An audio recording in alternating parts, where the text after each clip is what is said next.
Magandang araw po sa inyong lahat, lalo na sa ating mga pinuno, kawal at kawani ng Hukbong Katihan ng Pilipinas. Ako po si Father Dion, ang Post-Catholic Chaplain ng Headquarters and Headquarters Support Group, Philippine Army. At ito po ang salita ng Diyos, ang ating gabay.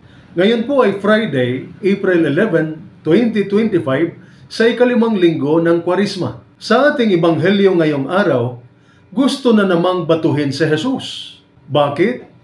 Dahil daw nilalapastangan niya ang Diyos. Ngunit, sagot na Jesus, kung ayaw ninyong maniwala sa sinasabi ko, maniwala kayo sa mga gawa ko. Even if you do not believe me, believe the works. Ang ibig niyang sabihin, tingnan ninyo ang mga ginagawa ko.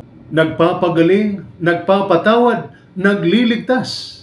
Kahit hindi nila maintindihan ang salita niya, sana daw maniwala sila sa mga resulta ng ginawa niya. Sa garrison, may mga kasamahan tayong maraming salita, ngunit kulang sa gawa. Yung puro daldal, ngunit kapag trabaho na, nawawala.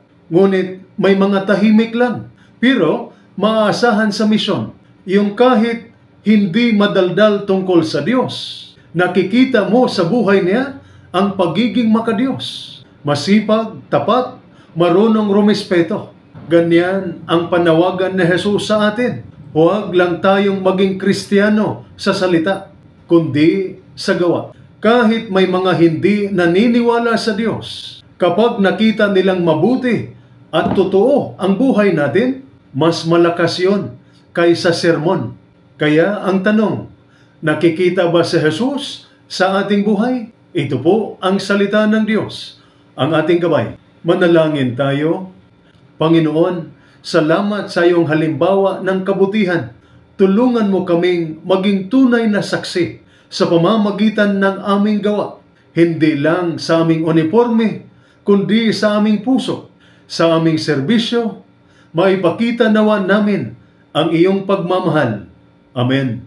At sumainyo at sa inyong pamilya ang pagpapala ng makapangyarihang Diyos, Ama, Anak at Espiritu Santo. Amen.